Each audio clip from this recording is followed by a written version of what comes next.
this week has been dominated with Brock Purdy. MVP conversation, where he really belongs, getting his due, how great is he? Look, coming off the game of his career, the latest game of his career.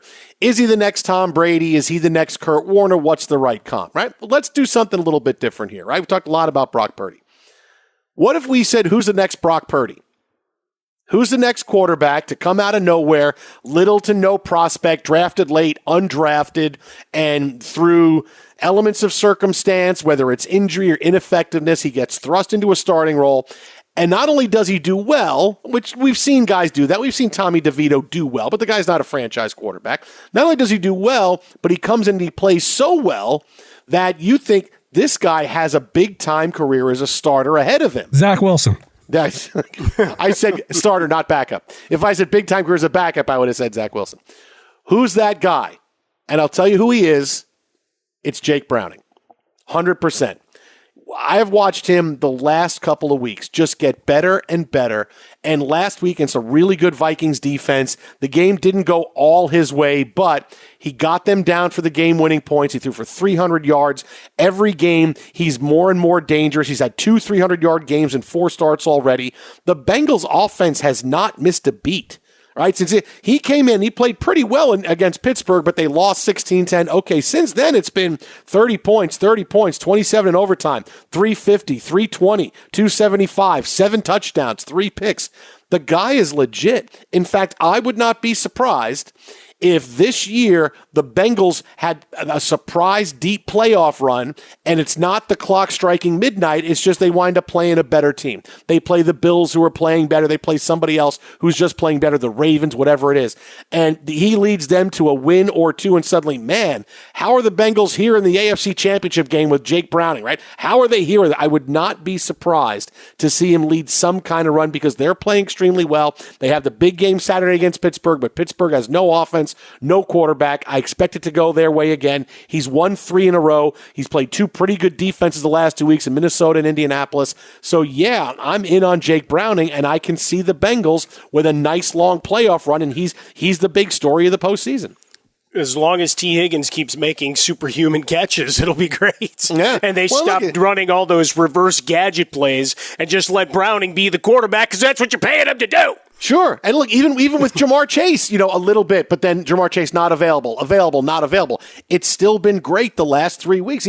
Of all this week, Tommy DeVito is a nice little story and everything else, but man, I mean, Jake Browning is dynamic and he takes chances downfield and there's no throws he's afraid of. This is a guy that just goes around and says, yeah, I got it. Now he's a little bit older. He's 27, so there's a little bit of that, but being from basically no action to being thrust in like this, dude is legit, man. Well, I would say that's one of the advantages that he's had here, right? He's been around the last couple of years and kind of kicking it around before getting his opportunity. So when he finally does, one, you're on a pretty well constructed squad, right?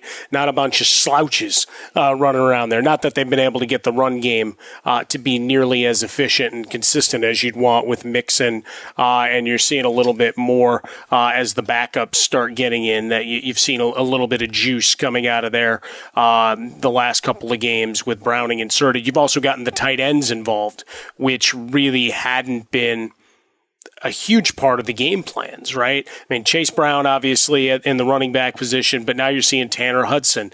All of a sudden, he's got 33 receptions. You're seeing Irwin and Irv Smith Jr., guys that are all kind of playing a role. They've run out like 6 different tight ends as pass catchers. As long as they stop letting them throw the ball. That's the key. Stop that nonsense. But opportunity. What I really thought, I thought you were going to go back to, heroes getting another chance, like, a Gardner Minshew, who has a lot in common with Browning in that look, man, this is my shot. I don't have to care the same way. I got to put the ball up and let my guys go make plays. Now, you also can't put them in positions where you get them hurt.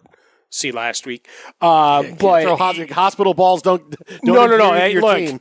No. That's the thing, right? And they upheld that suspension, which again, I agree with Tom Brady. That was silly. The other one was, what if Drew Lock suddenly gets a shot? Oh, look at you, Drew. No, but legitimately, Right? Like, he threw some really, not just that last thing where they just picked on Bradbury the whole night. He threw some other passes. I mean, all 92 yards were on Bradbury, man. Yeah, no, they were. That's an NFL record, isn't it? Yeah. Where are we throwing it? Who's Bradbury covering? That's where the ball's going. It was all different receivers. That's the other problem. Yeah. Where's he at on the field? Boom. Smith and Jigma got back in the huddle. Dude, I haven't caught a pass this drive. Okay, it's your turn. We'll throw it to you for the touchdown. Great. Let's see if we can get Bradbury switched on to you. Jason, so if I'm getting your drift right here, Browning is Purdy and Purdy is Browning. Yeah, that's right. Finkel is Einhorn. Einhorn's a man. You think about that. Telling you, Jake You Browning. just blew my mind. Next, Brock Purdy. Laces out, Dan. Aaron Rodgers is back. I know. You thought he wasn't back. He's not playing. No, he's still not playing, but he's back. Wait, what? Aaron Rodgers is back. The Jets have activated him to their active roster. Wait, yesterday he's not playing. No, he's not playing. He is back on the active roster so he can participate in practice. Not getting in the games. It's not happening. Not getting in. Maybe he's not. Now, not getting in. He says he's 3-4 weeks away, and it's not going to happen, and he's just here for practice. Now, there's two reasons why this is happening. Two reasons. And the first one is easy.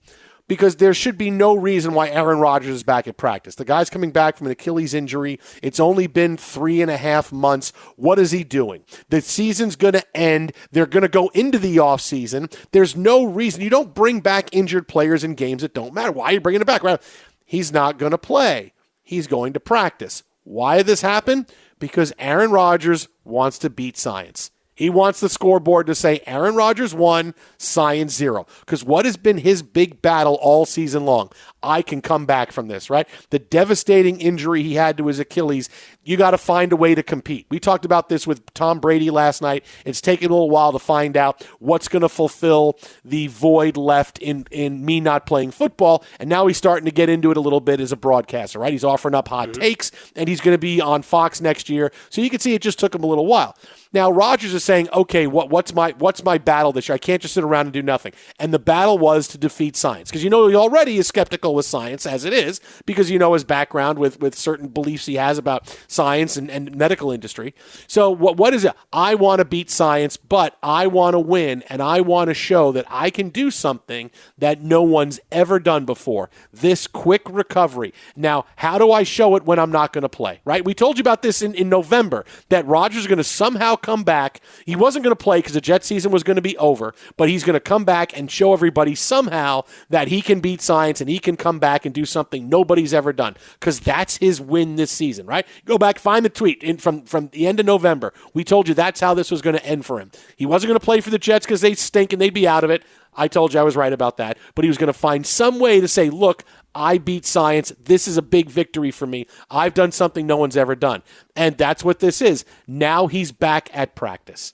He's back at practice. He's on the active roster. And Aaron Rodgers here showing everybody, guess what? Look what I can do. I come back and I've done this. This is the only win he really has this year. And he's done it because he's come back. No one can believe it, because I guarantee you, if the Jets were still in it somehow, he'd be playing Sunday against Washington. He'd find some way to be out there playing, just to put an exclamation point on that, and also to get back to playing football and everything that goes along with it. But he'd be ready to play. They're only not doing it now because the season is done, but he wanted to show that I can still do it. There's no other reason for me back at practice except to show this is me, Aaron Rodgers 1, Achilles 0, science 0. I'm now 2-0 in the year. I beat Achilles and I beat Aaron. I beat science. I beat everybody else who ever had this surgery in their life and this injury. I'm winning. I've won this season the best way I know how. Yeah, I think there's a couple things to it. You got, obviously, the ongoing battle to show how remarkable he is as an athlete. I wouldn't be surprised if, with the activation, he just shows up for one snap and does a Queen's wave. Look, I'm back! Oh, see, and that's so the he thing. shows up at a box score. It's and funny he waves at everybody that. And goes right back off, because it is Washington. I mean, you could actually go put up some points. They traded away all their pass rushers. I am with you, except not yet. Now that because that's the second part of what I wanted to say with him is that. If the Jets seem to solve their offensive line issues a little bit in the next couple of weeks, right? They play Washington, and then they play at Cleveland, then they're at New England. Could I potentially see him for a series against the Patriots at the end. Like if it's a tight game and it's 10-10 or 10-7 and Rodgers is feeling good and it's one series and he goes out there, could I see him convincing the coaching staff to do that? And the coach is saying, yes, it's going to give us something huge to go into off season with. Play. Yeah, I could see him coming in at the end of the final game of the season against New England to do that. In theory, you'd want it in a home game, but boy, I think it's too early this week with Washington. But I'm with you. I can easily see that the end of the if the game is in either a close game or any situation really. If it's a close game or if the Jets are down big or they're up big, Aaron Rodgers comes in and gets a series near the end of the game. Now clearly he would want one with something at stake. I can see that happening. Yeah, most likely down big, as Frostberg would have you know, just to bludgeon you. It's all about obfuscation because all three of our teams suck. So that's where we're at in the process. But you look at the overall morale or whatever, and Neo's bought in $135,000 for this vanity play right here.